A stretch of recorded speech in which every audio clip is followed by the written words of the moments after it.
Agora pela manhã, de 8h30 às 10h, teremos a palestra Trópico Úmido, Singularidades, Potencialidades, Demanda para o Desenvolvimento e o Papel da Ciência.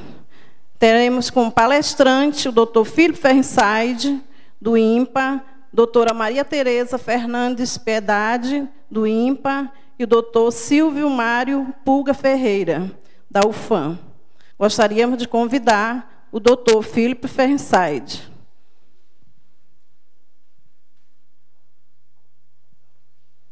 Obrigado.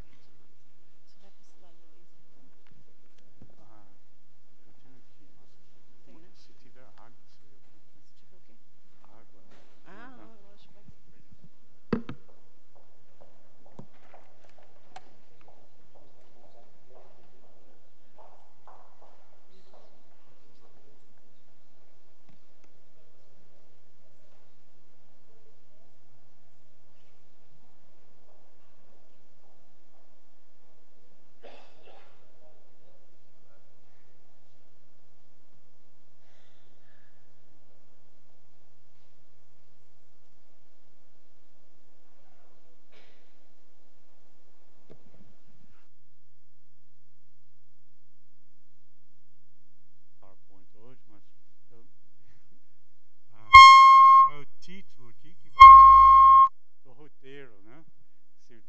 da sessão, que é Trópico Úmido, Singularidades, Potencialidade, Demandas para seu Desenvolvimento e Papel da Ciência. E também para fazer a propaganda desse site, que é muito importante, onde tem muito mais informação sobre esses tópicos aqui, né? Mas, primeiro, vamos começar com a questão de singularidades. Não? Essa realmente é muito relevante na Amazônia, e Trópico Úmido como um todo,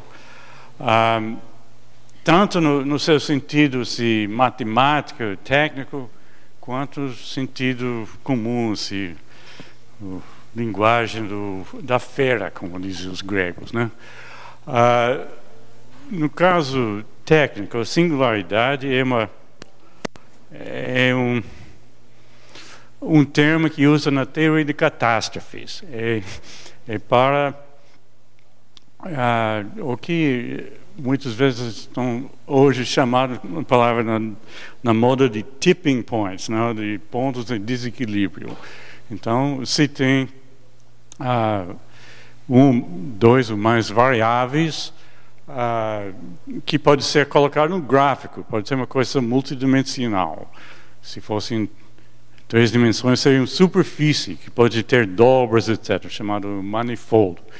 E nesse aí, você pode cair de abismos, de precipícios, e esses são chamados de singularidades. Então, se vai mudando, por exemplo, o clima na Amazônia, vai ficar cada vez mais seco, como é previsto pelos modelos, essa vai mudando as condições. Esse é chamado variável lento na teoria de catástrofes. Daí chega a um desses singularidades e de repente o outro, que pode ser cobertor da floresta, por exemplo, chamado variável rápido, vai simplesmente cair do precipício. Por exemplo, a floresta vai virar savana ou outra coisa. Essa é uma das preocupações muito reais na Amazônia. Então, o problema é que se voltar, e se fosse, por exemplo, voltar o clima para o que a gente tinha no Holoceno, não? Nos 9.000 anos, desde a última glaciação, que hoje já estão colocando com outra era geológica, que já estamos no Antropoceno, não? Um marco, vamos dizer, arbitrário do ano 2000, mas se fosse voltar para o clima de antes, não significa que a floresta volta, né? Se pode ficar no outro patamar, no outro equilíbrio, que seria uma savana, uma vegetação rasteira, lenhosa, que não seja savana, mas de qualquer forma de baixíssima biodiversidade e também de biomassa muito menor, uma coisa que em todos os sentidos é menos desejável. Então, nesse sentido, é uma das preocupações que a gente está lidando o tempo todo nos debates sobre a Amazônia. Agora, no outro sentido, singularidade como uma coisa única, uma coisa que só acontece aqui, esse também é muito importante. E realmente na Amazônia tem muitas coisas únicas. Muitas coisas sobre biodiversidade, sobre culturas da região e muitos outros campos são diferentes aqui do que em outros lugares. Na parte climática, vários assuntos que eu lido, também o fato da floresta ser tão grande é uma coisa diferente de outros lugares. Por exemplo, dá um papel no ciclo de água, que não tem outras florestas no mundo.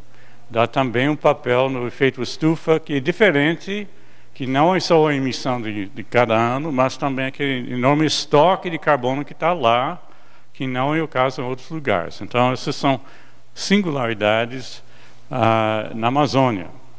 Mas, ao mesmo tempo, se tem muitas coisas que não são singularidades, que são universais, ou pelo menos são comparáveis com outras florestas tropicais, etc. E esse é um dos grandes desafios para qualquer cientista, saber o que é singularidade e o que não é. E tem uma tendência de pensar que tudo é único, só na Amazônia. E essa é uma coisa que vem mudando. Tenho que dizer, eu estou aqui no INPA há quase 35 anos e realmente vejo que muda muito aqui e na ciência na Amazônia como um todo. Mas ainda é uma coisa presente, a ideia de que só vale uma pesquisa feita aqui na Amazônia. Se for feita em outro lugar, então é relevante. Deixa eu contar assim, uma história pessoal.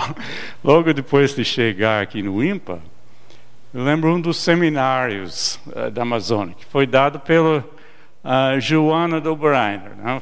Que é jovem, não lembro dela, é um dos pesquisadores mais famosos de todos os tempos. Né? Eu pesquisava fixação de nitrogênio, trabalhando perto do Rio de Janeiro, e faleceu há alguns anos atrás. E ela era uma visitante frequente do INPA, né, porque a filha dela era casada com um pesquisador do INPA. Ainda é, só que foram embora há tempos. Então, uma vez ela deu palestra aqui no INPA, e no final uma jovem levantou a mão na plateia e perguntou: mas você está fazendo essas pesquisas de fixação de nitrogênio no Rio de Janeiro? Então, aqui, o teor de nitrogênio na atmosfera pode ser diferente. Então, esse talvez não tenha nenhuma relevância para nós aqui. Aí, foi uma surpresa, não? Mas aí, olhando na plateia, quase todo mundo estava balançando a cabeça como se fosse, esse mesmo, mas não é. Obviamente, a Joana deu a resposta óbvia de que os gases na atmosfera vão misturando e o teor de nitrogênio seria quase idêntico no Rio de Janeiro do que aqui, e não teria menor efeito sobre os experimentos. Mas a presunção de que coisas feitas em outros lugares não são relevantes, porque tudo é singular aqui, é uma tendência que ainda existe, embora tenha muito mais... não é uma coisa que todo mundo presume de antemão. Mas é uma coisa para se cuidar, porque realmente é muito importante saber o que está acontecendo no resto do mundo. Hoje é muito mais fácil, com acesso à internet, todas as revistas, etc. Mas nem sempre acontece. Então, esse é um dos desafios sempre, de separar o que é singular e o que não é, e de realmente conhecer o que está acontecendo em todas as partes. Agora, as potencialidades, obviamente, tem grandes planos para a Amazônia, de fazer um monte de hidrelétricas, tem quem quer converter a floresta em pastagem, que é a tendência hoje, em soja, em dendê, etc. e tal. Então, a questão de o que realmente é um potencial é fundamental. E, novamente, tem um monte de coisa nesse site sobre esses vários assuntos. Mas a primeira pergunta é uma potencialidade para quem? Né? Quer dizer, converter a floresta amazônica em alguns desses usos não é necessariamente o que vai ser do benefício da população aqui da região. Então,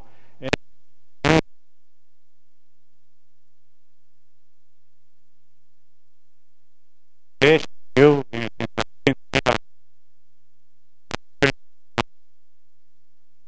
como uma potencialidade aqui.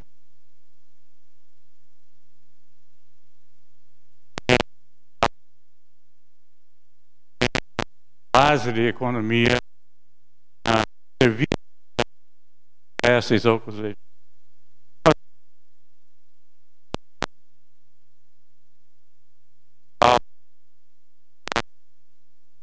etc. Então, aqui é grande.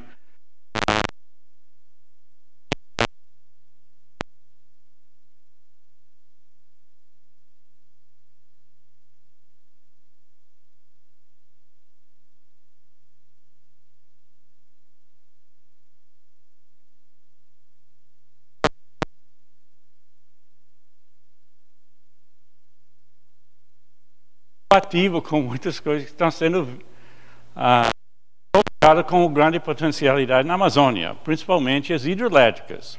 Se você vê os planos de hidrelétricas, basicamente toda a madeira para leste são lagos, um depois do outro. E tem que lembrar de que toda a população tradicional na Amazônia, os ribeirinhos, os povos indígenas, etc., moram na beira do rio e dependem do peixe, etc., para viver. Não os colonos e grileiros, etc., que vêm de fora, mas a população tradicional é toda dependente dos rios. Então, se converte os rios em cadeias de lagos, acaba com toda a população tradicional. Então, essa é uma coisa enorme que não está sendo considerada. Agora, questão de demandas para desenvolvimento, novamente, a primeira pergunta é demanda para quem? E a maior parte dessas demandas que a gente vem ouvindo não são demandas para sustentar a população na região, são demandas outras para o mundo em geral ou então para o resto do Brasil. Chamado endocolonialismo, como o Scioli chamava, de ter a Amazônia vista como tipo um colônia de São Paulo e Rio, etc. Então, esse é um problema grave. E, novamente, eu acho que a questão das hidrelétricas é o mais emblemático, não? Porque o alumínio é um dos principais produtos desse avanço e é praticamente o pior de todos em termos de criar empregos. Não? São 2,7 empregos para cada gigawatt-hora de energia consumida. É praticamente pior. A única coisa pior é as ferroligas, que também são produzidas e exportadas com essa energia. Então, é uma questão de demanda para quem? Porque se for pensar abastecer todo o alumínio barato que o mundo quer comprar, não tem limite de quantos hidrelétricos, etc., precisa. Se só para o que vai ser usado aqui, aí é uma coisa limitada. Mas, na escala da potencial da Amazônia, essas demandas globais são infinitos, são muito maior do que as capacidades. Então, tem que ter uma decisão consciente sobre isso que não está sendo enfrentada. Agora, essas demandas para desenvolvimento, uma coisa importante para lembrar é que desenvolvimento não é a mesma coisa de crescimento, né? E todo o esforço é sobre crescimento. O PAC, né, o Programa de Aceleração de Crescimento, explicitamente crescimento, não Programa para Aceleração de Desenvolvimento. E desenvolvimento significa que está melhorando a situação de alguma forma, e que pode incluir aumentos de tamanho, que é o crescimento, mas pode ser outros tipos de melhoria, com informação, etc. Então, essa diferença é muito importante, porque as demandas que estão colocadas na Amazônia são, em geral, para produzir mais madeira, mais soja, mais o que seja. E estamos sempre ouvindo que a pesquisa precisa seguir demandas. Ouvimos nas apresentações ontem, introdução, em qualquer evento desse, alguém vai falar que INPA, pesquisa em geral, tem que seguir as demandas da sociedade. Verdade, se não ouvir, as demandas realmente estão voando à cega, mas também é muito importante distinguir entre as demandas e não ser limitado a isso, porque isso não é como a pesquisa avança. Em primeiro lugar, o que é demandado quase sempre, nem sempre, mas quase sempre, é aumento de dinheiro. Não? Se vai produzir mais produtos, descobrir novos produtos que valem mais dinheiro. Então, o grosso da demanda é isso. Mas nem sempre a resposta de pesquisa é isso. Eu, por exemplo, já pesquisei muitas coisas onde a conclusão é diferente, que tem algum limite. Se faz isso, vai ter tal problema ambiental, etc. Tem um limite da produção de diferentes formas de desenvolvimento aqui, etc. Então, essa não é uma mensagem que as pessoas querem ouvir. Não tem demanda para saber que tem limitações. A demanda é para produzir mais. Então, você está chegando a conclusões que não são bem-vindas, vamos dizer. Outra coisa para lembrar é que a pesquisa em geral não é feita para atender demandas. Existe esse tipo de pesquisa, mas os grandes descobertos, quase todos eram de outros tipos. Você vê o Einstein, o Darwin, todo esse pessoal, nenhum desses estava fazendo para atender uma demanda, né? Quer dizer, só depois que descobriu que tinha utilidade, etc. E também, mesmo em empresas que são especificamente para produzir produtos e ganhar dinheiro, eles também não operam assim. Eles têm os seus departamentos que estão atendendo demandas, mas a parte criativa não é. Você deve ter ouvido isso sobre as empresas de tecnologia, Apple, Google e tudo isso, que o que eles estão fazendo não tem nada de demanda. Nós temos todas as bugigangas, o iPad, o iPod, o iPhone, etc., que foram todos inventados com zero de demanda. Né? E só depois que já foi inventado que a população vê que é útil e, de repente, tem muita demanda e vale milhões de dólares. Mas, na hora de ter ideia, não tinha ninguém demandando essa. Então, é a mesma coisa com as pesquisas que se faz aqui. Não deve limitar a essas demandas. Agora, as coisas que tem que ver, então, são outras. Não? A questão de sustentabilidade, por exemplo, que geralmente não é um dos focos de demanda, mas é uma das principais coisas que tem que ser olhado por quem está fazendo a ciência, a pesquisa aqui. Agora, uma das questões para o papel da ciência é como que entra a inovação. Estamos sempre ouvindo sobre inovação. Inclusive, o nome do ministério mudou para acrescentar inovação e geralmente está sendo traduzido em chamados para ter mais patentes, etc. Que ouvimos, inclusive, no ministro aqui. A ideia de que precisa mais patentes, sem precisa desenvolver biotecnologia, essas outras áreas, etc., que é muito diferente do que muita da ciência que está fazendo. Não que não seja importante, mas é uma coisa bem diferente.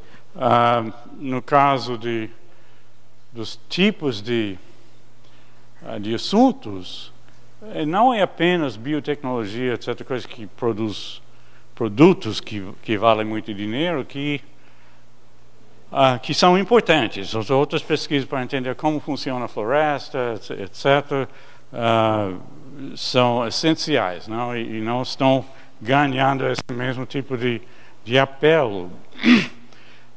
E a maneira de fazer essas pesquisas é diferente também, né?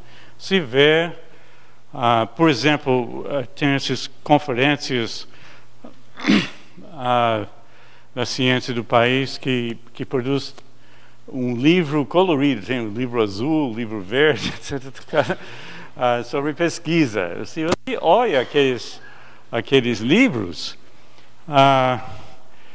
só ver as fotografias, etc., são aquele pesquisador, estereotipo que está na bata branca, em frente de uma máquina enorme com computadores e tecnologia caríssima, etc. Mas muita da pesquisa na Amazônia é de outro tipo, não? Uma pessoa que está lá no meio da floresta, estudando as coisas com o tribo indígena, agricultores, o que seja, não vai estar nesse formato. Mas o tipo de pesquisa é essencial. Então é muito importante manter essa prioridade que é diferente aqui. É inclusive uma das singularidades da região. A questão de inovação, então, também é bem diferente do que muitas vezes é apresentado. Não é apenas de produzir patentes, não, produzir produtos que valem dinheiro, basicamente. Inovação é uma coisa que significa de ter as ideias novas de onde deve estar indo a pesquisa, etc. E esse tem uma maneira de ser gerado que é completamente diferente, né? Muitas vezes é comparado a surfistas, né? Pessoal que faz surf. Um surfista geralmente vive perto do mar, ele fica ouvindo o som das ondas, né? E quando as ondas são altas e boas, ele larga tudo e vai surfar, não importa o que está fazendo. É a mesma coisa com inovação na pesquisa, né? As pessoas, se você está fazendo relatórios, prestação de contas, respondendo e-mail e tudo mais, você não está fazendo inovação. Você tem que ficar atento quando você tem essas ideias, e na hora você desliga o e-mail, você não faz mais relatório, você vai surfar e fazer essas coisas. E se você não consegue isso, não vai ter inovação, não? Mesmo que o Einstein falou que a ciência é 99% perspiração e 1% de inspiração, mas o importante é esse 1%. Quem não consegue, não vai ter os avanços que estão precisando. Agora, eu queria mencionar duas outras coisas, realmente. Em termos desse papel da ciência, uma das coisas que sempre está surgindo na discussão é sobre pesquisa interdisciplinar, né? Que é um dos critérios nos editais, etc., é uma coisa que já virou não só moda, mas obrigação de ter na pesquisa aqui. E é uma coisa muito importante. Inclusive, tem uns trabalhos sobre isso, né? que recomendo. Mas é uma coisa que envolve o cruzamento de diferentes disciplinas, o que é completamente diferente da maneira em que está sendo colocado na estrutura da ciência burocrática, vamos dizer. Você tem editais etc., que vão dar pontuação para ser mais interdisciplinar. E como que vai medir isso? Eles vão ver se tem no projeto pessoas de cada área. Então, se você tem um biólogo, um antropólogo, químico, todas as possíveis especialidades dentro do projeto, vai ter um máximo de pontos. Não? Teoricamente, se tivesse todos os campos de pesquisa, você teria o máximo possível de pontos. E também esse projeto provavelmente não ia fazer absolutamente nada com todas as pessoas, porque o problema de interdisciplinaridade não é só de ter pessoas de todos os campos, é dos indivíduos ser interdisciplinares. Eles conseguem cruzar essas informações no próprio cérebro. Assim. Então, essa é uma coisa que é muito diferente, mas é essencial para chegar a muitas das coisas que a gente está fazendo. Agora, deixa eu terminar relembrando uma coisa que foi levantada na palestra ontem, da abertura, que é a questão de existir uma anti-ciência, não? Que é um grande problema, inclusive para a Amazônia, que está aumentando a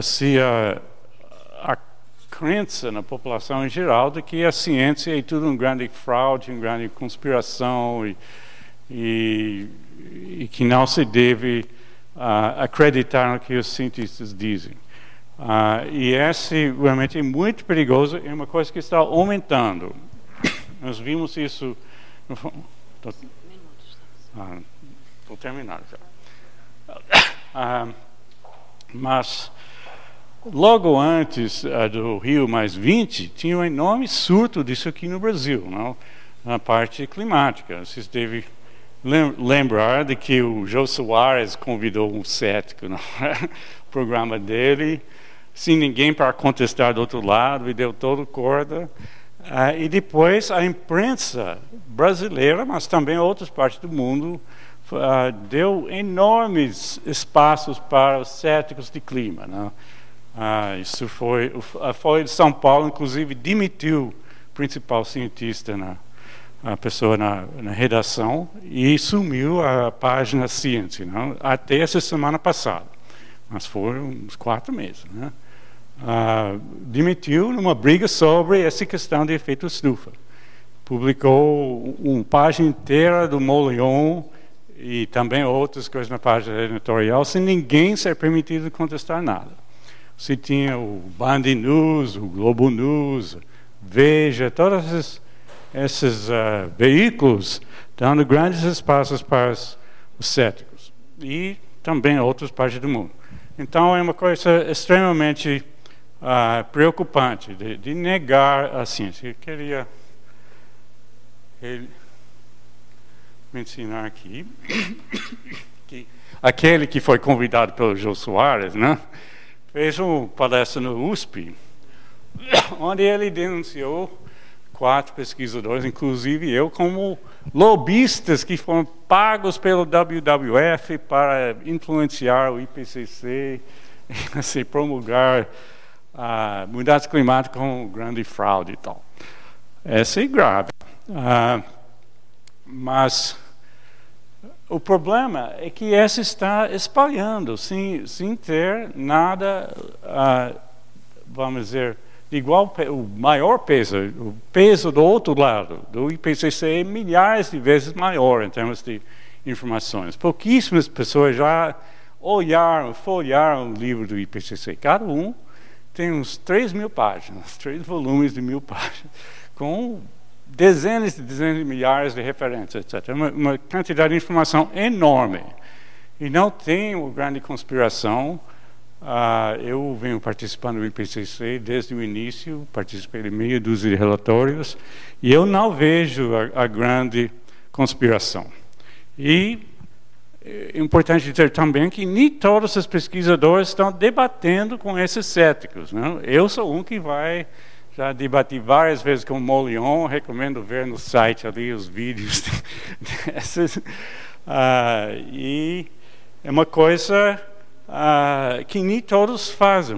Vários estão simplesmente dizendo que deve não responder para não aumentar a atenção. Eu acho um erro isso. Mas é muito importante que seja atento, porque essa é uma coisa que influi bastante na posição da Amazônia. Se as pessoas não acreditam na mudança climática, por exemplo, então não precisa fazer muito para resolver o problema.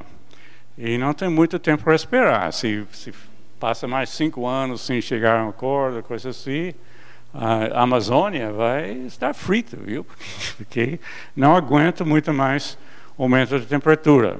E também isso tira todo o valor do carbono na floresta, que é uma coisa que seria uma opção sustentável comparado com os tipos de desenvolvimento que está sendo promovidos. Então, eu termino com isso, relembrando de que é muito importante de estar ativo nesse debate em todos os sentidos e de cuidar de todas as preocupações que estão levantando aqui. Obrigado.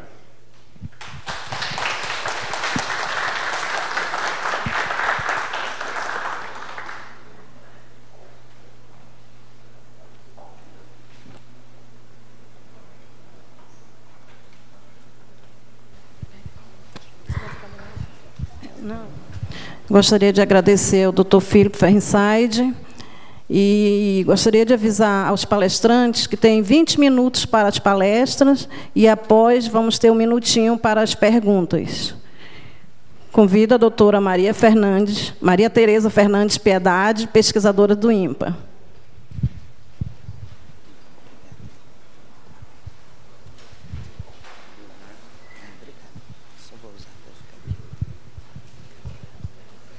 Bem, bom dia a todos. Inicialmente, obrigado pelo convite. E gostaria de parabenizar ao Felipe pela brilhante apresentação. E agora me permite também entrar em alguns aspectos um pouco mais cirurgicamente, porque eu vou falar do panorama, principalmente onde as hidrelétricas e outros empreendimentos do tipo estão sendo executados. Eu acho que todo mundo que participou ontem do encontro, as pessoas que não são daqui em particular, devem ter tido a oportunidade de pegar uma bela enchente na cidade, né? E isso tem uma relação direta com os ambientes dos quais eu vou falar. Então, não dá para apagar essa luz aqui ou dá para vocês enxergarem? Parece-me um pouco claro. Tá. Então, eu intitulei no âmbito do contexto do trópico úmido, singularidades, potencialidades, eu vou afunilar meu assunto dentro das áreas alagáveis amazônicas e, para tanto, eu vou primeiramente informar o que são essas áreas alagáveis. Então, inicialmente eu vou falar do geral. O que são áreas úmidas, dentre as quais um conjunto delas se encontram as áreas alagáveis. Então, são ambientes, de maneira bastante simples, definidos, nos quais a água predomina por tempo suficiente para selecionar comunidades com adaptações morfológicas, anatômicas, fisiológicas e etológicas específicas e características. Ou seja, as áreas úmidas não são um ambiente qualquer onde choveu e alagou. É um lugar onde houve tempo suficiente para selecionar comunidades adaptadas específicas.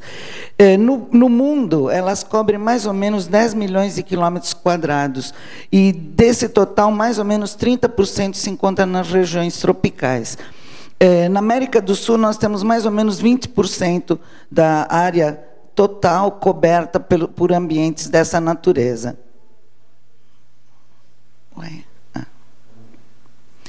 No Brasil, elas ocorrem, obviamente, em todos os biomas. Só para citar um que todos conhecem, o Pantanal, que é praticamente uma grande, coalescida área úmida, mas ela tem mais ou menos 165 mil quilômetros quadrados. É bastante, embora contínua, é inferior àquela área das alagáveis amazônicas que eu vou mostrar depois para vocês.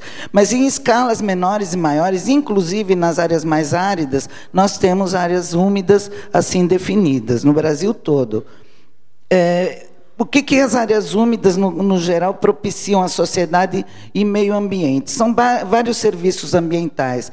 Estocagem, limpeza da água, recarga do lençol freático, regulagem do clima, dos ciclos biogeoquímicos, estocagem de carbono. Então, todos esses processos, vocês podem imaginar que, com uma intervenção massiva, como é o caso de conjuntos de hidrelétricas subsequentes, vão ser, obviamente, afetados.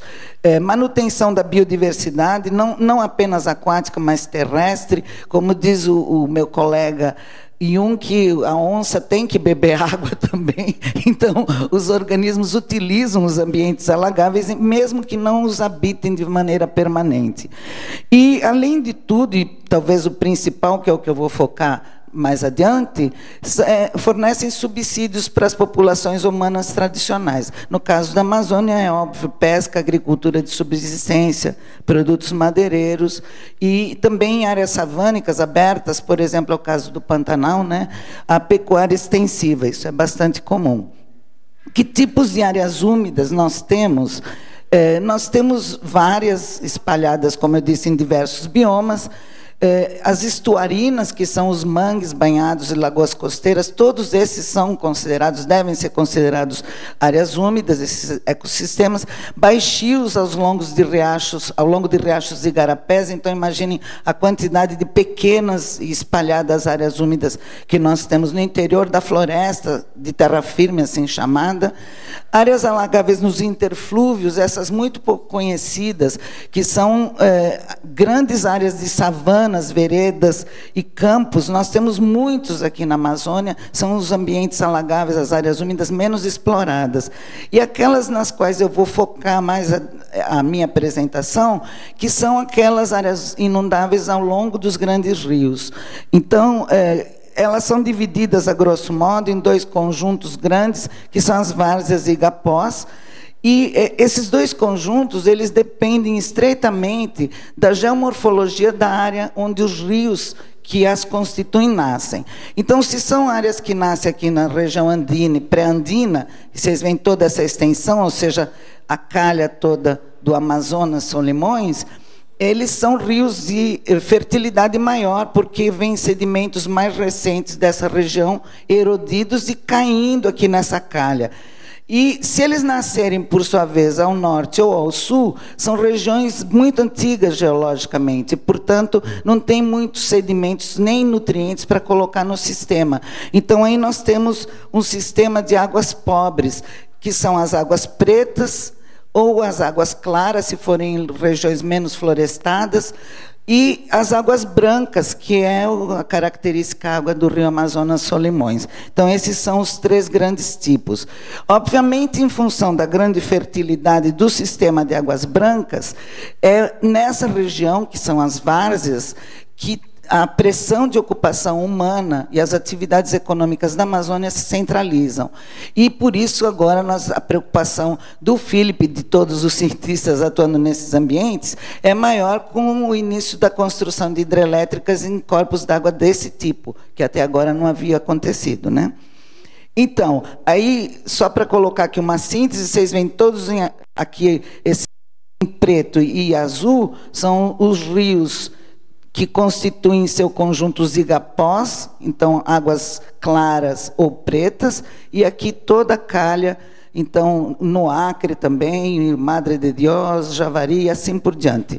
Então essa é a trama total. Se nós somarmos as áreas de várzea e de igapó que eu acabei de apresentar para vocês, nós temos mais ou menos 400 mil quilômetros quadrados de ambientes inundáveis só ao longo dos grandes rios. Porém, se nós colocarmos também a região estuarina, depressões e pequenos riachos no interior das florestas, a gente chega a um valor acima de 1,5 milhão de quilômetros quadrados da região amazônica que podem ser classificados como áreas úmidas. Então, é muito importante que esses ambientes mereçam a devida atenção, o que, sinceramente, não vem acontecendo, apesar de inúmeros esforços dos cientistas, inclusive porque essas áreas são áreas alagáveis, particularmente nas várzeas, mas os igapós também, eminentemente florestadas. São áreas de densas florestas, diferentemente de áreas alagáveis ou de áreas úmidas de outros ambientes. E, portanto, algumas questões que envolvem o uso de florestas devem, de toda maneira, considerar também esses ambientes. Aqui, o que acontece, então, principalmente nas áreas alagáveis dos grandes rios, particularizando nas várzeas? Nós temos aqui, olha, uma área de captação de mais de 3 milhões de quilômetros quadrados, que é resultado de um acúmulo de precipitação na região mais ocidental da bacia amazônica, e isso, então, acumula um conjunto de água tão enorme que, como consequência, os rios transbordam todo ano e realizam um pulso de inundação que a gente diz que é monomodal, regular e previsível. Isso permite a adaptação de organismos a esses sistemas. Eu não vou focar aqui a parte de vegetação, que é uma das vertentes mais intensas do meu trabalho, mas, em função desse pulso, nós temos adaptações únicas da flora dos ambientes alagáveis. Ou seja, uma vez removida a floresta desses ambientes, não é tão simples assim recolonizá-los, porque a estrutura desses ambientes não é banal, e é um ambiente, então, evoluído nesse contexto. Vocês veem aqui a fase aquática, a fase terrestre, no mesmo local onde tem essa seta. Aqui nós temos uma redução a cerca de apenas 20% da água que se encontra no sistema, porque a água fica confinada majoritariamente na calha do rio. Mas o sistema, ele depende desse balanço anual. Então, nós não podemos... E isso foi um grande desafio para a ciência desde o início, porque não dá para estudar como um corpo d'água ou como um ambiente terrestre, que ele, de fato, se torna sazonalmente. Então, foi o grande desafio para os estudiosos de áreas úmidas, particularmente na Amazônia. Então, imaginem os sistemas que são completamente desorganizados, vamos dizer assim, com a construção, por exemplo, de um grande lago. Então, como funciona normalmente o sistema? O sistema é assim, tem o rio aqui, o rio Solimões, por exemplo, o Amazonas, e aqui alguns lagos de várzea com suas comunidades e populações aqui de peixes, para dar exemplo, mas também outros organismos aqui, incluindo a vegetação. Quando a água sobe, o sistema coalesce e se interconecta, de maneira que a gente tem, entre outras coisas, fluxo gênico entre essas populações e também a entrada de sedimentos férteis que traz nutrientes para o sistema. Na volta, a mesma coisa acontece e o sistema, então, vai funcionando dessa forma. O mesmo acontece com as populações humanas. Eles também estão adaptados a um pulso e, eventualmente, eles também têm que migrar, por exemplo, para a terra firme, para a casa de algum parente, ou construir a casa mais alta, como vocês veem aqui, a mesma casa na seca e aqui na cheia. Então, de uma maneira geral, a gente pode dizer que o ribeirinho está bastante adaptado a essa dinâmica na região. Então, de maneira que, no momento, nós temos calculado, tomando como base dados do IBGE, na várzea da Amazônia, mais ou menos 60% da população rural da Amazônia se localiza, que corresponde, só pegando o estado do Amazonas e Pará, mais ou menos 2 milhões de pessoas. E eu li outro dia que foi feito um cálculo acrescentando a região de Rondônia e as calhas de outros rios grandes barrentos, isso chega mais ou menos a 3 milhões de pessoas e suas famílias habitando esses ambientes. Nesses locais, devido à riqueza, então, do ambiente, várias atividades econômicas que suportam, inclusive, as grandes cidades, como Manaus, até certo ponto, são realizadas. Uma delas é a pesca. Então, a pesca, eu vou só fazer uma diagnose, tem aqui pessoas que depois podem debater até isso melhor que eu, mas ainda é fato que os dados de 89 podem ser usados, lamentavelmente não há outros, colocando em cima valores mais atuais, Mas, com base no trabalho um clássico de dois colegas, Bailey e Petreri, nós utilizamos, na verdade, a produção pesqueira da região é metade do seu potencial pesqueiro. É claro que aqui entram outras questões. Eu duvido que durante esse período aqui de anos já não tenha havido erosão de populações de muitas espécies de peixes.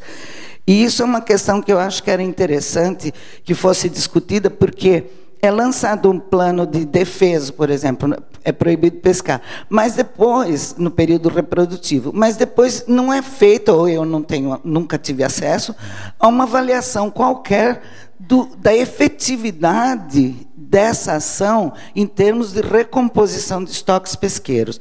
E isso é lamentável, porque nós também não temos um trabalho governamental, direcional e sistemático de coletas de dados dessa natureza.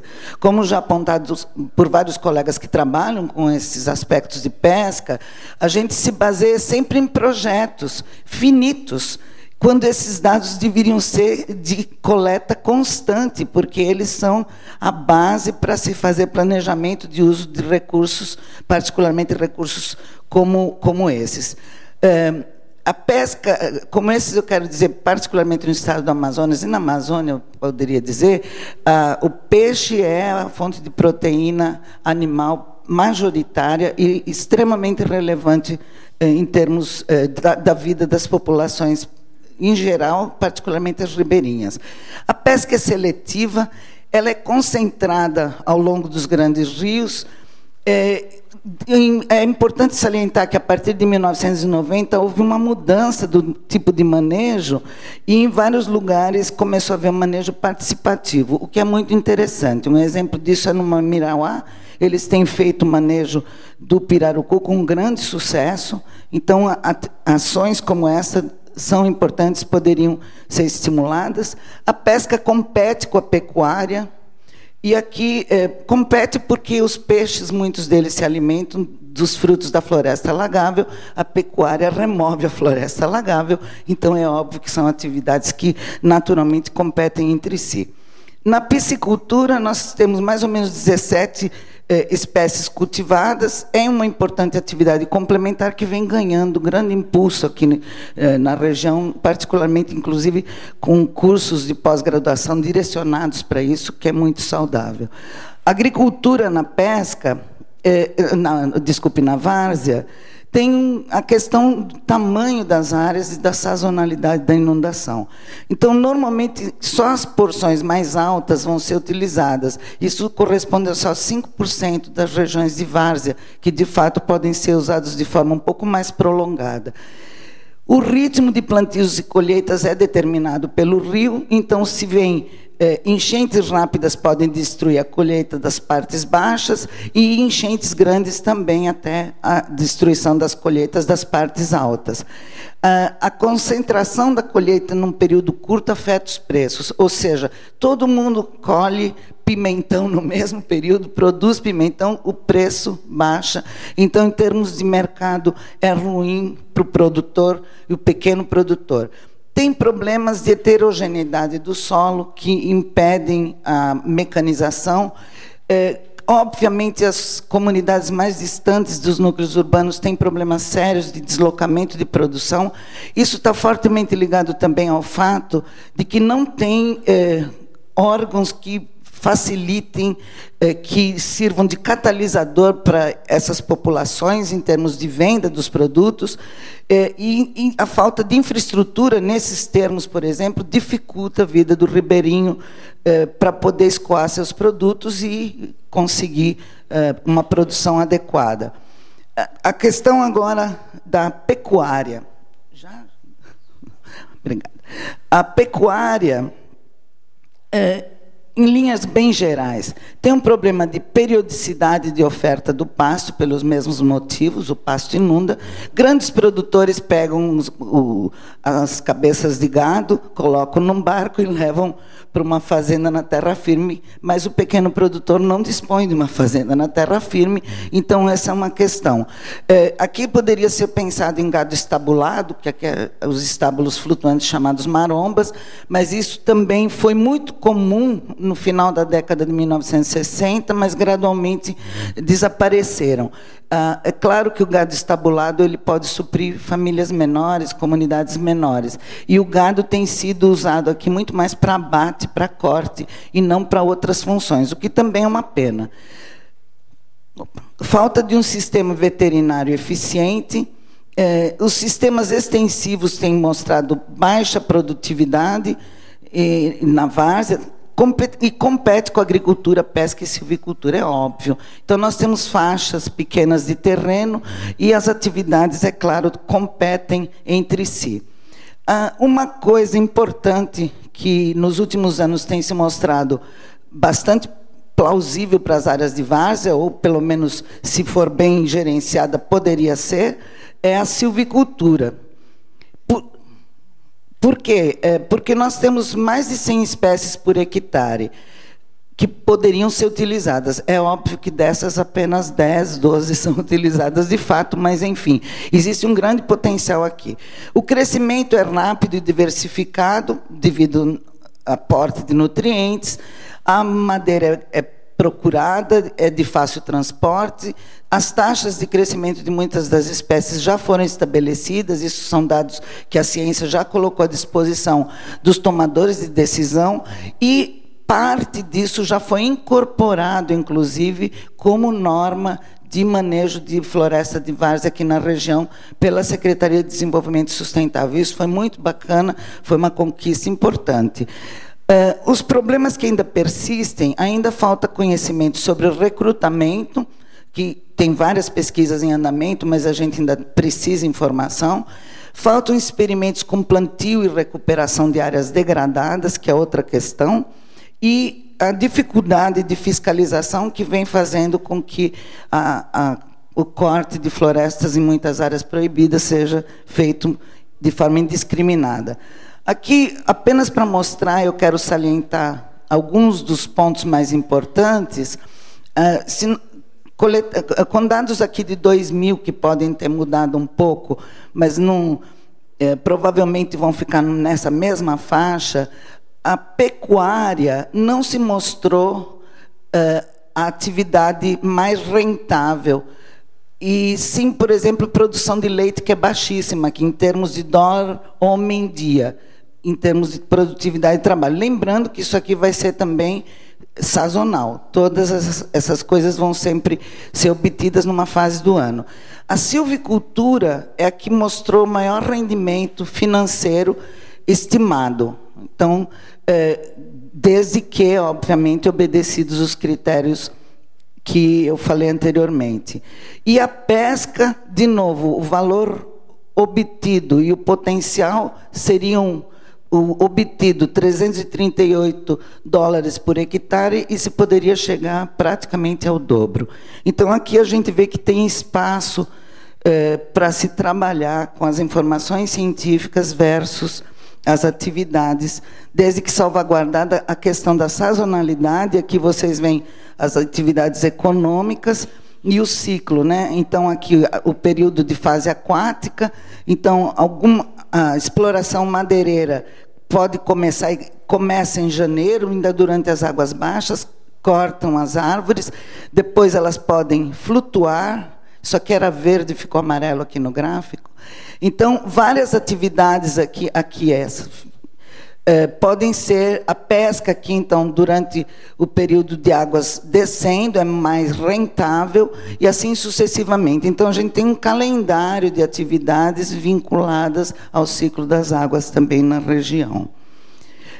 Então, as principais conclusões desse tópico é que as áreas alagáveis em geral e as amazônicas em particular oferecem diversos serviços ambientais altamente valiosos para o homem, isso é óbvio. O uso equilibrado desses recursos, entretanto, deve ser dentro de um conceito de uso múltiplo. Então, isso deveria merecer um trabalho mais detalhado de órgãos governamentais, inclusive, alguns dos quais eu não sei, desconheço, que a antiga Emater, por exemplo, fazia uma parte desse serviço extensionista. Não sei se alguém sabe quem hoje em dia atua nessa direção, né? Ou se não tem. Agora eu vou rapidamente, em 2 minutos que me sobram, Vou falar sobre algumas preocupações recentes referentes à proteção das áreas úmidas brasileiras e amazônicas. Então, vocês todos devem ter acompanhado pela imprensa a questão do aumento cada vez maior das cheias aqui no Rio Negro, que é o nosso marcador de mais de 110 anos de inundações, de pulso de inundação. Então, o que nós estamos vivenciando nos últimos anos é um conjunto, e agora 2012 já mostrou isso, de cheias cada vez mais intensas, esse ano invadindo a região central da cidade, inclusive, com grande abalo geral na estrutura social, gasto financeiro enorme, e também secas mais extremas. E isso promove o isolamento de populações, dificuldade de acesso a recursos, enfim. Vocês podem imaginar como um sistema de pulso regular começando a sofrer alterações grandes, pode trazer problemas. E o pior é que os últimos 25 anos estão mostrando uma tendência para o aumento das cheias e das secas. E isso já parece não ser uma coisa apenas relacionada a fatores planetários independentes, mas, eventualmente, já é uma resposta de mudanças climáticas globais, juntamente com a questão do uso da terra nesses ambientes. Então, e no entorno, porque, isso um pequeno parênteses, todo mundo reclama das cheias em São Paulo. Agora também essa mantra está sendo repetido aqui na Amazônia. Mas isso é consequência do fato de que todas as várzeas e todas as áreas alagáveis que chupavam água nos entornos, ninguém reclama que é cheio de estacionamentos, supermercados na várzea que anteriormente tinha uma função ecológica. E agora reclama porque a inundação vem. É óbvio que a calha do rio não suporta após certo ponto. Então, isso é uma questão que a gente tem que pensar nos Prosamin e outros programas que estão sendo feitos, usando essas áreas críticas e tirando delas, principalmente, a função de esponja na paisagem. Então, é preocupante, aqui vocês veem, talvez não seja fácil de visualizar, mas só os telhados das casas, e aqui na seca de outubro de 2005, completamente isoladas várias populações. Entretanto, já existem vários modelos, esse aqui é um de colegas nossos aqui do INPA, com previsão de até, aqui vocês veem o número de dias, até 120 dias de previsão da cheia, ou seja, a ciência já tem informações que podem propiciar ações de remoção, por exemplo, de populações com uma relativa antecedência. Esses modelos ainda estão tentando ser afinados, mas se vocês olharem aqui em 2012, nós chegamos muito perto da cheia, que foi 29,80 e tanto. Então, bateu quase em cima o valor com a previsão. Então, essas são ferramentas que a gente tem que melhorar a forma de oferecimento para as autoridades, para que haja ações anteriores às catástrofes, porque está comprovado, é da ordem de magnitude de mais de 10 vezes mais caro o trabalho de resolver os problemas e mitigar posteriormente do que de antecipar catástrofes, né? Então, o conhecimento científico e tecnológico já existente, referente às áreas alagáveis da Amazônia, não está sendo aplicado na prática, em muitos casos. Então, faltam projetos acoplando ciência e prática para transferir conhecimento e desenvolver e testar novos sistemas de manejo. Tem várias plantas de valor econômico, plantas nativas que já foram oferecidas como potenciais pastos ou outros tipos de utilizações, e isso não tem, de alguma maneira, chegado para a parte de mercado e de, eu diria, incorporação pelas populações ou pelos tomadores de decisão. Então, falta uma política ambiental brasileira para as áreas úmidas, além desses outros aspectos. E, finalmente, para repisar o mesmo velho assunto, eu não posso deixar de falar, eu já disse no início da questão do Código Florestal, na versão final, que ainda não sei se está em discussão, honestamente, não se fala mais no assunto, existe o nível do rio que era calculado pela enchente aqui dos rios, no Código de 1965, que ainda estava vigente até há pouco, ele foi modificado para o nível intermediário, que, no caso da Amazônia, vai deixar todas as florestas alagáveis sem proteção legal. Também a questão da margem dos rios, de deixar 20 metros, 100 metros num rio, como sabe, a Baía do Rio Negro tem 2 quilômetros de uma margem à outra, então eu quero ver quem que vai fazer o cálculo da área marginal a ser deixada como preservação. Então, eu acho que a gente tem que trabalhar, por mais doloroso que nos seja, com a realidade de um país tão diverso, com tantos biomas distintos, e que todos têm que ter o tratamento adequado ecologicamente e também compatibilizando com suas populações. Então, além disso, tem a questão que o Brasil também é signatário de vários acordos internacionais, e a gente, então, deve considerar essas questões. Então, finalizando, a integridade e a severidade dos impactos que essas áreas vêm sofrendo, incluindo as mudanças climáticas, claro que vão depender do tipo de área úmida, mas a preocupação é que, muito antes que os impactos das mudanças climáticas se façam sentir, o impacto inadequado das áreas úmidas já seja, ou já é evidente e se faça notar. Então, a gente teme que os impactos climáticos apenas venham agravar um processo que, lamentavelmente, já se encontra em curso e se defronte mais e mais com essa realidade, que não é só amazonense, é daqui do país e do mundo, aliás. Mas aqui deixo vocês com essa mensagem. É premente a definição de uma séria política ambiental brasileira para as áreas úmidas. Muito obrigada.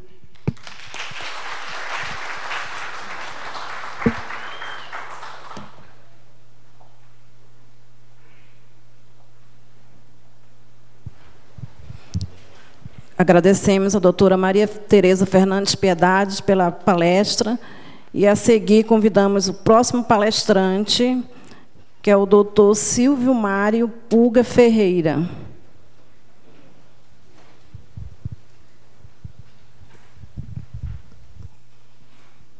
Bom dia a todos e a todas. É um prazer estar aqui participando deste importante evento.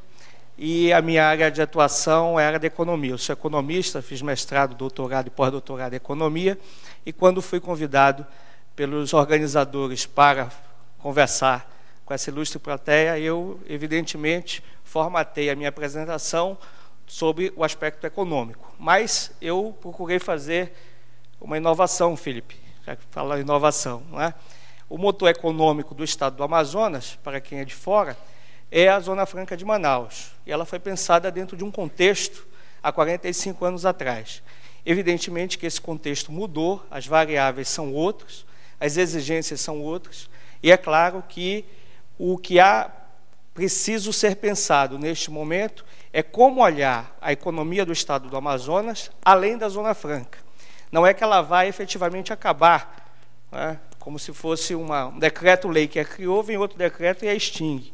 Até porque a sua prorrogação, cujo debate está no Congresso Nacional nesse momento, nós sabemos que não importa 50 anos, 70, 100 anos, esse é apenas uma questão. O que importa é ela ter, enquanto modelo, uma competitividade de ponto que ela se sustente no longo prazo. Pois bem, então, dito isso, a minha apresentação está dividida em 3 partes. No primeiro momento, eu vou mostrar as origens da Zona Franca, como é que ela surgiu, foi dentro de um projeto de segurança nacional. No segundo momento, nós vamos mostrar como nós podemos linká-la, por exemplo, na biotecnologia, que é uma questão importante, e na fase final da apresentação, os senhores vão ver os esforços que estão sendo feitos na atualidade, que já existem, são reais, né, a partir do grupo de trabalho de planejamento estratégico que existe no âmbito do governo do Estado para pensar a economia local de 2012 a 2030, e eu posso falar sobre isso porque faço parte desse grupo como consultor. Pois bem, então, como é que ela foi pensada, né? No âmbito na década de 60, nós tivemos uma definição por parte do governo federal do que é a Amazônia. Então, o governo veio chamar a Amazônia Legal. Ele criou esse conceito, Amazônia Legal. E dentro do conceito de Amazônia Legal, posteriormente, ele vai criar o conceito de Amazônia Ocidental e Amazônia Oriental. A Amazônia Oriental é o Amapá e o Pará. E a Amazônia Ocidental é Amazonas, Rondônia, Roraima e Acre. Muito bem. O que ocorreu nesse momento histórico? Ocorreu que, com a construção da rodovia Belém-Brasília, o lado oriental da Amazônia começou a se desenvolver mais por uma questão de lógica muito simples. Ele passou a estar conectado com o centro do país, através dessa rodovia. E o lado ocidental não, que era o Amazonas e esses demais estados. Eles começaram a sofrer um processo de regressão econômica. E essa regressão econômica, ela começou a chamar a atenção na medida que essa área da Amazônia, ela tinha limites territoriais com outros países da ordem de 11 mil quilômetros quadrados. Então, qual era o pensamento naquele momento? É que uma região tão grande, com baixa densidade demográfica, e nesse tempo existia vários temores que envolviam a segurança nacional, na época, na doutrina da segurança nacional, e era necessário, então, criar aqui na região um modelo de desenvolvimento econômico. Para quem não sabe, há dois aspectos muito interessantes. Primeiro, que o então presidente da República, o Marechal Humberto Castelo Branco, ele morou em Manaus. Ele chefiou o que seria hoje o Comando Militar da Amazônia. Naquele tempo não se chamava Comando Militar da Amazônia. Mas ele morou aqui e foi o líder militar nessa área. Então, Castelo Branco morou aqui. E a segunda coisa, que está aqui nesse decreto, 288, de 28 de fevereiro de 1967. O detalhe é que esse decreto que cria a Zona Franca, ele foi criado no último dia de governo do Castelo Branco. Ele veio aqui na região, numa conferência, no navio Rosa da Fonseca, reuniu governadores, as lideranças da época, ouviu a todos e sabia que criar algo nessa região haveria oposição, como tem até hoje. Então, ele esperou o último dia de seu governo, naquele tempo não era medida provisória, era decreto-lei, e no último dia ele assina o decreto que criou a Zona Franca de Manaus. O outro presidente, evidente, que é Costa e Silva, não ia desfazer uma ação, até porque é uma deselegância, não é verdade? Você vê sempre os presidentes deixam os atos mais polêmicos para o último minuto. O próprio ex-presidente Lula criou no último dia, enquanto presidente, o Conselho Federal de Arquitetura, não foi? Com medida provisória. A EBSERV, a Empresa Brasileira de Serviços Hospitalares, no último dia ele assinou várias MPs que depois foram aprovadas, que eram polêmicas e que envolviam interesses muito diversos. Aqui não foi diferente. A Zona Franca, então, começou a ser criada a partir de 1967. E o órgão destinado para a sua organização, para a sua gestão, foi exatamente a SUFRAMA, que é o órgão de desenvolvimento da Amazônia Ocidental e é uma entidade importante na região para o desenvolvimento local. Muito bem. Esse mapa, vocês veem uma questão muito interessante. É uma questão do passado e é uma questão que nos coloca um problema hoje. Ora, Manaus está distante dos grandes centros consumidores. Mas como atrair empresas para essa região? Então, o governo adota a chamada política de incentivos fiscais. Hoje, nós olhamos esse mesmo mapa e pensamos o seguinte: poxa, nós estamos numa situação de mercado muito vantajosa. Nós estamos mais perto da China. Sabe por quê? Porque se nós fizermos uma rota aérea, por exemplo, Manaus-Manta, que fica no Equador, em 3 horas os produtos saem daqui, chegam no Pacífico e de lá seguem para a China, por exemplo.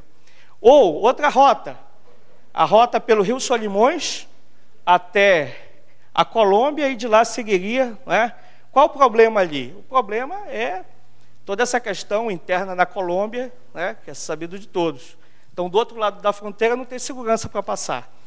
Então, por isso que essa rota não se estabelece, a rota fluvial, que seguiria até o Porto de Manta, no Equador. Então, se naquele tempo havia essa desvantagem comparativa, e por isso a política de incentivos fiscais foi colocada, hoje é o contrário. Hoje nós temos uma vantagem comparativa se nós olharmos a China, se nós olharmos os Estados Unidos, né? São outros mercados importantes. Então, a Zona Franca ela deixou de ter esse argumento, né? E a política de incentivos fiscais continua. É claro que, se nós olharmos o Decreto-Lei 288, nós vamos ver que, ao longo do tempo, ele sofreu inúmeras desconfigurações. Pois bem, aí, na época, foram os incentivos concedidos para atrair essas empresas. Tá? IPI, ICM, vocês estão vendo ali na tela, não está errado? Não. Naquele tempo chamava ICM. Com a Constituição de 1988, é que alterou e colocou serviços, né, como é até hoje. Então, todos esses impostos foram criados para atrair essas empresas. Por isso que hoje se fala na chamada guerra fiscal, não é isso? Porque tem municípios que podem oferecer vantagens para a atração de investimentos. Não é? Ocorre que a Zona Franca, do ponto de vista tributário, ela é considerada o terceiro país. Ela é considerada uma área excepcional. Por quê? Porque ela foi pensada no momento que o Brasil tinha uma economia fechada.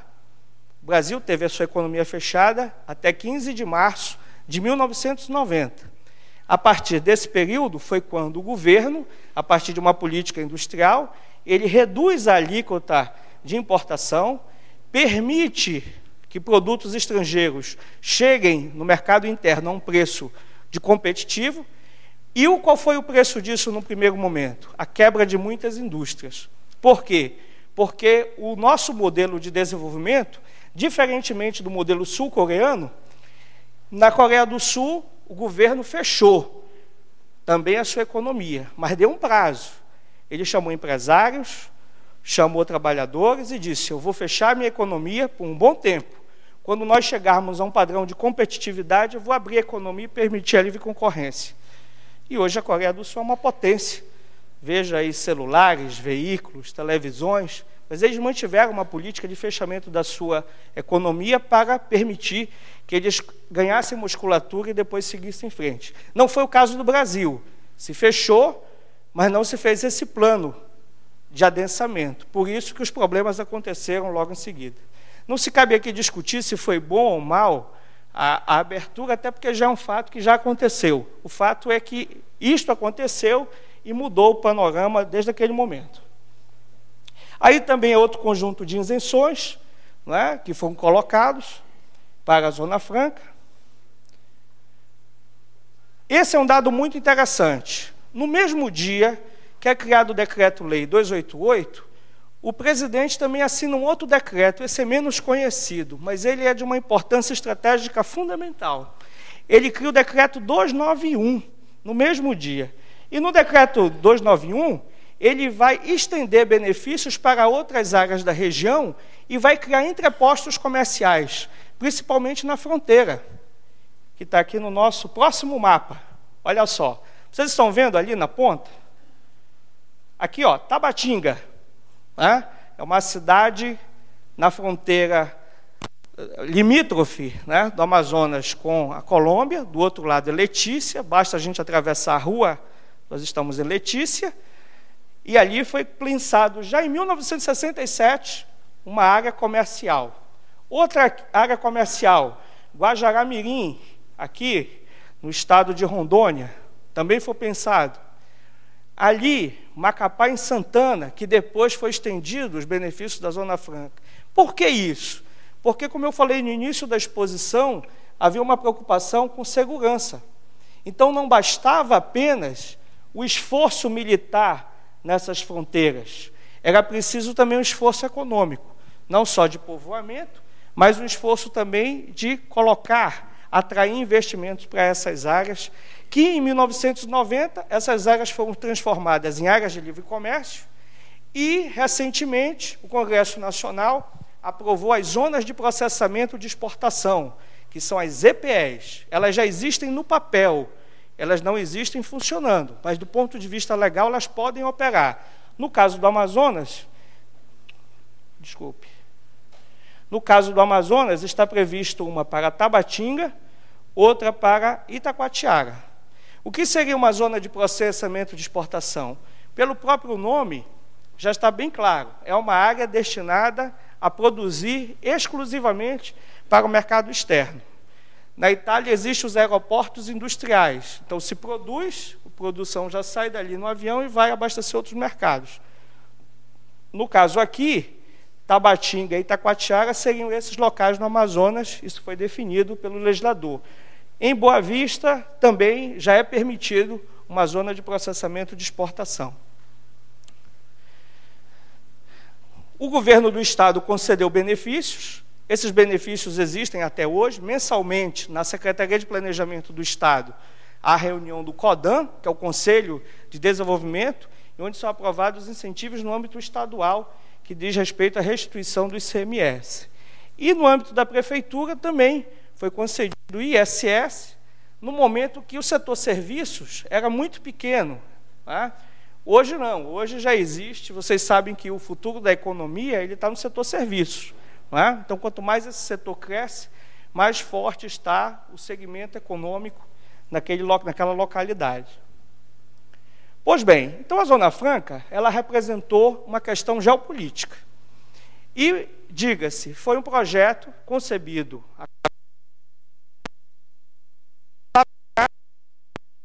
para a Amazônia, nessa região, nenhum projeto dessa... Por exemplo, se eu perguntar qual projeto do governo para o Nordeste, existe um projeto que é a transposição do Rio São Francisco. Se há questionamentos ou não, existe um projeto para aquela área. Mas qual seria o planejamento para a Amazônia hoje? Nós não temos. O que nós temos são iniciativas isoladas, né? No caso aqui, foi a Zona Franca. O professor Felipe bem falou dos projetos das hidrelétricas, que estão em pleno vapor, né? No Pará e em Rondônia. É um projeto do governo aqui, mas não é um projeto que ele tenha uma integração. A Amazônia, então, cada vez mais, e essa preocupação que o professor Felipe colocou com muita propriedade, é que ela está se transformando cada vez mais numa área que tem projetos na Amazônia e não para a Amazônia. Aqui é apenas o local onde eles se realizam, mas não é pensado localmente. Não está sendo tratado localmente, olhando as questões. Então, esse é um debate, professor, que nós fizemos no Encontro de Economistas da Amazônia, que ocorreu em Belém, em junho deste ano, e foi debatido exatamente isso, a questão de como os projetos estão sendo pensados na região e não para a região, que o senhor abordou com muita propriedade na sua fala. Muito bem. Aqui eu reforço a questão da doutrina, que estava em curso, e nós vamos ver que tinham duas questões aí muito importantes. Uma é a questão da mão de obra local. Não bastava criar um modelo Zona Franca. O modelo Zona Franca foi pensado em 3 vértices. Distrito agropecuário, está no decreto-lei. Aonde fica? Fica no atual município do Rio Preto da Eva. Tanto é que quem for naquele município e andar nas vicinais, e você perguntar qual o nome dessa vicinal, ele vai falar ZF. ZF1, ZF2, ZF3, que é Zona Franca. Tá certo? Foi pensado lá. O distrito industrial, que está próximo de nós, e o centro comercial, que durante a década de 70 e 80 era bastante efervescente. E hoje não é mais. Por quê? Porque hoje qualquer aquisição que se faça, em qualquer ponto do país, ou até mesmo no exterior, ela é processada com um preço do produto final até mesmo inferior ao produzido aqui. Então, perdeu a vantagem comparativa. Então, o centro comercial ele perdeu essa eficiência por conta disso. Muito bem. Vamos aí para a biotecnologia, que já é a segunda fase do que eu vou falar. Nós temos debatido muito a questão, isso é voz comum, é senso comum, que somente a Zona Franca ela não pode ser o motor único da economia do Amazonas. Isso é um consenso em todos que debatem esse assunto. O que não é exatamente o consenso é o que fazer além disso. Muitas ideias já surgiram, muitas coisas já foram faladas, mas efetivamente o que foi feito de concreto nós ainda estamos com muita tarefa para fazer. Então, a biotecnologia é uma questão importante, sim, para linkarmos o polo industrial à biotecnologia. Vejam bem, a ideia é que ele não seja estanque, a ideia é que haja um link nesses dois modelos.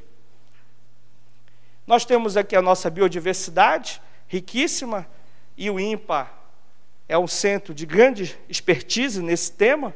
Temos aqui teses de doutorado, dissertações de mestrado, que abordam com bastante profundidade, e o que precisa é cada vez mais fazermos esse link, para que cada vez mais esse conhecimento acumulado, e o professor Felipe também foi muito feliz em falar da questão da ciência pura versus a ciência aplicada, que é a diferença. Quer dizer, não podemos transformar a ciência só nesse modelo de aplicação para resolver um problema. Da ciência pura também saem muitas coisas interessantes que vão ser utilizadas, e nós não podemos perder essa perspectiva. E aí já existiram esforços nesse sentido. Nós temos aqui o CBA, que existe, um prédio que fica ali próximo à SUFRAMA, para fomentar o quê? Qual foi a ideia na época? A bioindústria. Quer dizer, a indústria com esse link na biotecnologia. Até porque o polo existe e vai demandar produtos e serviços. E também existe um esforço de qualificação de pessoal. Não basta apenas ter indústria, precisa qualificar pessoas. Não é isso? Então, nós temos aí a rede Bionorte e tem o mestrado em biotecnologia em recursos naturais, onde professores do INPA participam dentro dessa rede e dentro desse esforço de qualificação. Mas aí vamos aos nossos gargalos. Número de doutores na região norte. Vocês estão vendo ali, aqui é o Pará, 1.765 é atual esse dado. O Amazonas está aqui, ressalte-se o grande esforço que houve no Estado com a SECT, a Secretaria de Ciência e Tecnologia, com a FAPEAM, isso é fato. Esse número aqui tem muito a ver com esse esforço que aconteceu, com a nossa FAPEAM, a nossa SECT. Os outros estados ali também fazendo seu esforço de qualificação. Por área, nós temos aí, olha, na área de ciências biológicas, o maior número de doutores, E aí vem as outras áreas também, precisamos reforçar, são dados desse ano. Ficou em branco. Bom, para que vamos ter todo esse esforço? Do ponto de vista da economia, para reforçarmos não só a ciência e tecnologia, mas também as cadeias produtivas locais, que elas estão aí e que elas precisam cada vez mais de mão de obra qualificada. Nós vamos ver aí, quais são essas cadeias produtivas? Então, nós estamos vendo produção de pescado. A professora Maitê falou bem da questão que envolve toda essa dinâmica, por isso que a gente precisa interagir mais, a linguagem da ciência com a linguagem econômica. Concentrados de frutas regionais, fécula e farinha de mandioca, produtos florestais não madeireiros, artesanato da região, borracha e derivados, fitoterápicos e fitocosméticos, mineração, cerâmico e oleiro, mineração, produtos minerais, a indústria naval, que é tida como um polo de grande potencialidade para os próximos anos, fibras vegetais, culturas industriais, tudo isso são oportunidades para o INPA, para os parceiros, para que todos possam trabalhar na mesma direção. Nós temos aí, esse slide saiu, não sei qual é o problema, mas o slide diz o seguinte: quais são os problemas que nós enfrentamos no planejamento estratégico? Dificuldade de logística é uma realidade na região. O desenvolvimento sustentável. Que desenvolvimento nós estamos falando? Acho que é uma questão que foi bem colocada também logo no início. Que desenvolvimento nós estamos falando? Todos falam em sustentável, mas o que é esse sustentável de fato? Depois, formação de mão de obra é uma questão também importante que precisa ser enfrentada. Bom, essa tela, infelizmente, não sei porquê, eu revi em casa, estava ok. Mas, enfim, essa tela diz o seguinte: A Secretaria de Planejamento do Estado, só para finalizar, ela está fazendo o planejamento estratégico 2012-2030. Tá? E é claro que pensar o Estado para o futuro é uma tarefa de todos nós. Não é uma tarefa de burocratas, ou pesquisadores, ou planejadores que vão se reunir ali e refletir. É uma tarefa de todos. Então, nesse primeiro momento, está se levantando os dados. No segundo momento, vai acontecer esse seminário que vocês estão participando, onde todos nós vamos poder contribuir para que esse planejamento efetivamente aconteça, que a tese é do planejamento participativo. Porque já tiveram outros planejamentos no passado, mas foram feitos em gabinetes. E, por isso, eles continuaram no gabinete, lá na prateleira. A ideia é fazer o contrário, é envolver a sociedade, envolver os pesquisadores, envolver todo mundo que quiser participar, para que, assim, nós possamos oferecer à sociedade, ao governo, um planejamento onde todos sejam partícipes. E acredito que aí sim nós podemos pensar o futuro de uma forma organizada, de uma forma planejada, sem interferências externas, tá? E possamos avançar. O Amazonas, ele é um gigante adormecido, não tenho dúvida disso, gigante adormecido, e a tarefa de despertar, ela é nossa. Muito obrigado.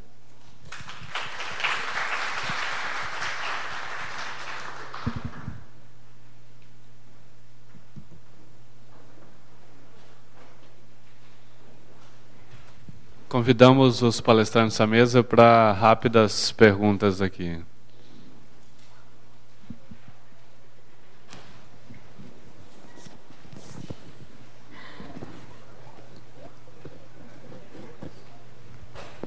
Quem quiser fazer pergunta, levanta a mão ali, já leva o microfone.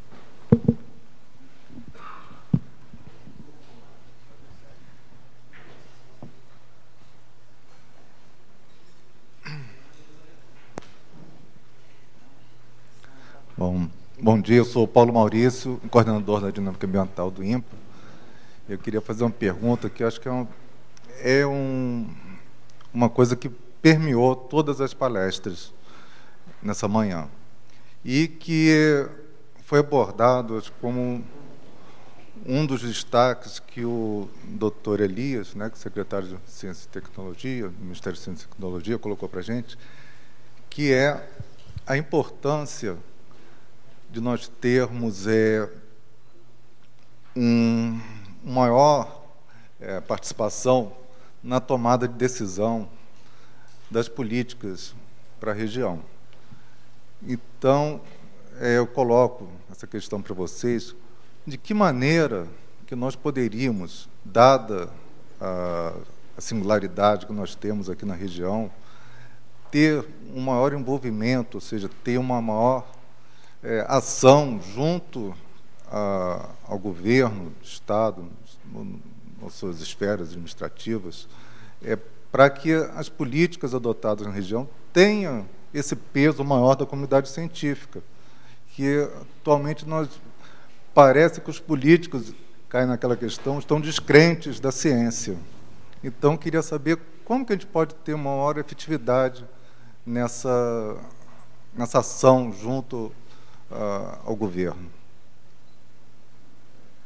As outras perguntas, por favor, aí os palestrantes respondem em seguida. Para responder cada um? Tá. Bom dia, Regina Guzmão, do Ministério de Ciência e Tecnologia. Eu gostaria de fazer primeiro um comentário e depois uma pergunta para a doutora Maria Tereza. Em primeiro lugar, eu achei muito interessante na sua apresentação, que é um ponto que foi levantado sobre a questão da infraestrutura de informação. A gente fala muito de infraestrutura laboratorial, infraestrutura para o sistema de pesquisa, e a questão da informação é fundamental, né, de ter dados disponíveis, levantamentos sistemáticos e bases de dados confiáveis. Então, acho que esse ponto é muito importante. A gente, às vezes, não esquece, se esquece um pouco disso, e da necessidade de investimento. Na Amazônia é mais flagrante, então, a necessidade de sistematizar esses levantamentos de fluxos, de pulsos, de várzeas, etc., e biodiversidade, sobretudo. Então, acho que esse é um ponto bastante importante para a gente levar para o Fórum Mundial. Então, aqui dentro dessa perspectiva de 2013, né, que mensagem, que contribuições e sugestões a gente poderia levantar, é a questão da cooperação internacional. Quer dizer, tanto do que vai ser um tema muito importante levantado em 2013, tanto essa questão da cooperação também em transferência de informação, de fortalecer essa troca de dados, de sistemas de informação com outros países que têm essa mesma característica, e sobretudo de áreas úmidas, né, como a senhora levantou. E eu queria a pergunta nesse sentido: que tipo de colaboração ou que tipo de intercâmbio é feito atualmente dos especialistas nessa área de trópico úmido, de áreas úmidas, e o que a senhora poderia propor como fortalecimento dessa colaboração, que tipo de iniciativas poderiam ser conduzidas nesse sentido? Obrigada.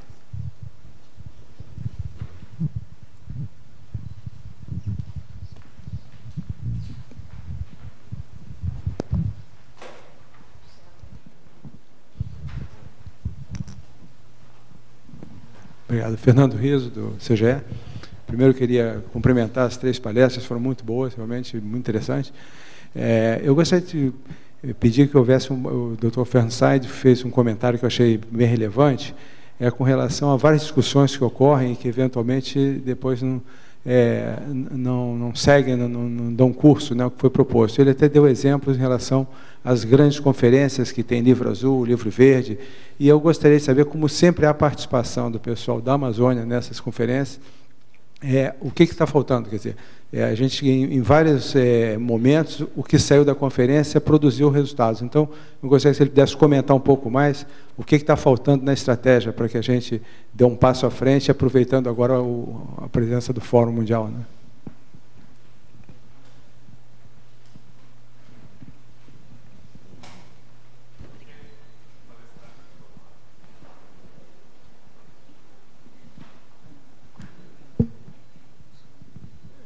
A primeira pergunta foi do Paulo Maurício sobre... Você vai começar, então?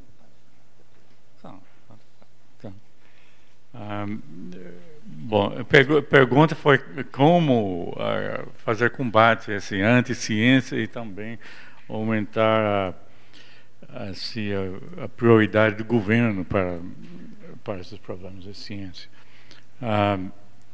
Bom, os dois são relacionados, né? Porque realmente pesquisador é muito ruim como vendedor as ideias na praça, eu inclusive, né? E essas coisas valem dinheiro que não é reconhecido, não é reconhecido quando fala de biotecnologia, uma coisa que tem patente, produto físico, mas outros tipos de resultado tem valor, e às vezes um valor grande em dinheiro, não? Por exemplo, Noruega está dando $1 bilhão, né, para o Brasil, para o Fundo Amazônia, para esses serviços ambientais na Amazônia, basicamente. E agora, de onde veio essa ideia de que tem valor da climática, etc., de manter a floresta? E os dados sobre quanto carbono tem, quanto emissão? Obviamente, o INPA tinha um papel importante, não dá para ter crédito de tudo isso, mas é uma coisa que se traduz em valor que mais do que muitos dos patentes, etc., que estão sendo feitos. Só que não é vendido nesse sentido, não tem o marketing que precisa. Então, é uma questão das pessoas aprender melhor como fazer e conseguir convencer tanto o público em geral, imprensa e tudo mais, e também os órgãos que vão financiando esse tipo de pesquisa e que vão adaptando as prioridades, porque tem uma influência de todo o sistema de como vai financiar a pesquisa, que vai guiando em certos rumos. Então, influenciando isso é importante. E, obviamente, ligado a outra pergunta que foi feita aqui sobre esses grandes eventos anuais que tem para discutir a ciência no Brasil. E acaba, o viés é sempre no sentido de coisa mais tecnológica e que produz esses produtos mais vendíveis assim. Então também a questão do restante da comunidade científica ser mais capaz em termos de vender seu peixe para esse aqui que não está conseguindo. E eu não tenho uma resposta mágica de como alterar essa prioridade, mas eu vejo isso como um problema que tem que ser enfrentado.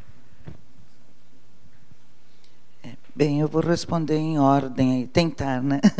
A primeira pergunta bem difícil, né? A gente pode ficar aqui até vários dias seguidos tentando encontrar uma solução, talvez para. Eu acho que a gente tem que fazer o meia-culpa. Uma parte compete a nós, talvez nossa inabilidade de vender os produtos, mas eu também não acho que exista no métier político, de uma maneira geral, a prática de ouvir os contrapartes científicos. Ou quando ouvem, só ouvem. Eu tive essa experiência de forma bem contundente quando eu fui no Senado agora apresentar uma palestra sobre áreas úmidas no âmbito do Código Florestal. Então, eu fui ouvida. Sim, e daí? Então, eu acho que falta que nós tenhamos assento em algumas instâncias. E, nesse sentido, eu vejo que nem a SBPC conseguiu muito sucesso numa série de reivindicações, ABC junto, ou seja, então são as entidades, pode dizer até que um pesquisador individualmente não faz a diferença, ou não foi suficiente para dar a confiabilidade do que é dito, mas quando você tem cartas e cartas da comunidade toda, manifestas, então eu acho que a gente está vivendo uma fase mundial, sem dúvida, mas nacional com certeza, que os aspectos econômicos falam mais forte. Então, isso eu não estou profetizando óbvio aqui para todos que já sabem disso, mas é uma realidade. E eu acho que enquanto a gente não partir para ações onde a floresta vai ter um valor em pé, e outros aspectos, por exemplo, que a gente não vivencia, como já na África, tem a questão de falta d'água. As mudanças climáticas para os africanos já são desesperantes. Por quê? Porque a realidade de falta d'água já é concreta. Então, o que acontece? Nós ainda não valorizamos a água, nem para embutir preço nos produtos nos quais a água é usada para manufatura, etc. Então, tem uma série de questões aí que eu acho que a gente tem que elaborar de todos os lados, né? Nós talvez aprendemos a falar mais e também sermos um pouco mais ouvidos. Acho que a situação do planeta não dá muito espaço para se esperar, né? Eu vou responder a segunda questão. Eu sou completamente a favor da disponibilização de dados. Nós temos discutido isso agora em nível de cursos de pós-graduação. São vários níveis de abordagem, né? Fazer também disponibilização de dados em bancos gerais, de acesso irrestrito. Enfim, é uma realidade, mas eu imagino que você conversa mais sobre a sua questão, diz mais respeito à questão de monitoramento. É o que nós estamos agora tentando fazer em vários níveis. Não é uma tarefa simples e falta um pouco de, talvez, coesão de alguns órgãos para poder gerar dados mais comuns. Por exemplo, a gente tem mais de um modelo de predição de chuvas, de cheias, desculpe, e de secas também. Talvez esses grupos que estão elaborando esses modelos devam interagir mais, porque a base de dados quase sempre é bastante comum. Mas eu vejo que tem um grande nó na transferência disso para, por exemplo, os serviços de emergência. Eu vi o trabalho do pessoal do Carlos Nobre, eles estão com um sistema para quando tem acidentes em Costa de Morro, eles têm um serviço já de alerta bastante bem estruturado em alguns lugares. E lá, nesses lugares, uma queda de barranco, uma queda de morro, é com antecedência de minutos. Eles não têm muito Nós temos a prerrogativa, no caso de cheias da Amazônia, pelo menos, de saber com antecedência de meses. Isso é uma ferramenta que eu acho incrível, e esses dados estão disponíveis. Mas, sim, eu acho que a gente deve interagir mais, e a questão de monitoramento e disponibilização de bancos de dados deve ser cada vez mais efetiva. Acho que é uma obrigação, inclusive, dos pesquisadores e dos cientistas, de colocar isso para a sociedade e dos tomadores de decisão incorporarem, né? A questão da cooperação internacional, no meu caso, em particular, eu atuo muito com grupos historicamente de fora do Brasil, e a gente tem atualmente um link muito grande, inclusive teve agora, no metade do ano, o INTECOL, que é o Congresso Internacional de Áreas Úmidas, foi na Flórida, e foi até lançada uma moção de suporte e apoio às áreas úmidas da Amazônia, em função, claro, sem dizer isso, mas, de certa maneira, pelo que se permeia na questão do Código Florestal. Então, tem uma grita mundial. E isso não é também, no caso de muitos cientistas, obviamente, é uma postura profissional, mas também é uma questão econômica, porque os países que retificaram leitos... Alô? Que retificaram sistematicamente leitos de rio, por exemplo, na Europa, Estados Unidos, inclusive, e aterraram todas as suas várzeas, hoje em dia gastam bilhões para reverter esse processo. Então, o meu desejo seria que a gente não chegasse ao ponto de gastar para reverter, porque a história já mostrou que esse caminho não é adequado, pelo menos para o grosso dos grandes rios que a gente tem no país. Tá? Eu deixo a terceira questão mais... Em relação à questão do envolvimento e a participação, eu vejo que o INPA já tem uma iniciativa nesse sentido, a partir do GEA, que é o Grupo de Estudos Estratégicos, onde reúne aqui, a cada 2 meses, não só os seus pesquisadores, mas também pessoas externas à própria instituição, onde são apresentados temas de relevância e as soluções que o próprio Instituto apresenta para esses problemas. Então, esse é um esforço, né, de convencimento. É claro que é um trabalho de longo prazo, que tem que ser feito, não só pelo INPA, mas por todas as instituições. Né? Porque o parlamentar, seja ele em qualquer nível, ele sempre vai atuar com o voto, na média, em razão do consenso.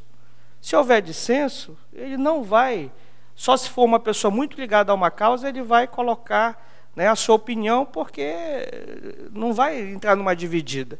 Né?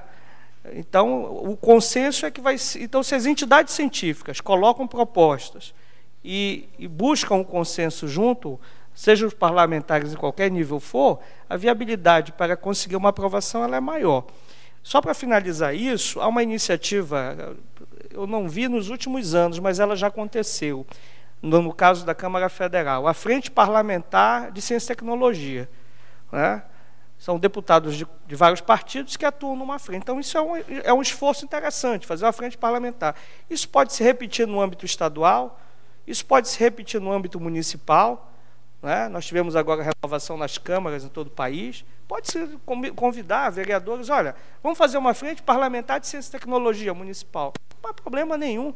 E o legislador pode, naquele fórum, apresentar um conjunto de leis, né, que tragam vantagens à ciência e tecnologia naquele local. Acho que isso é uma iniciativa, já existe, né, não ganhou visibilidade nos últimos anos, mas já existiu na Câmara Federal, pode ser replicado no Estado, no município, não vejo problema nisso.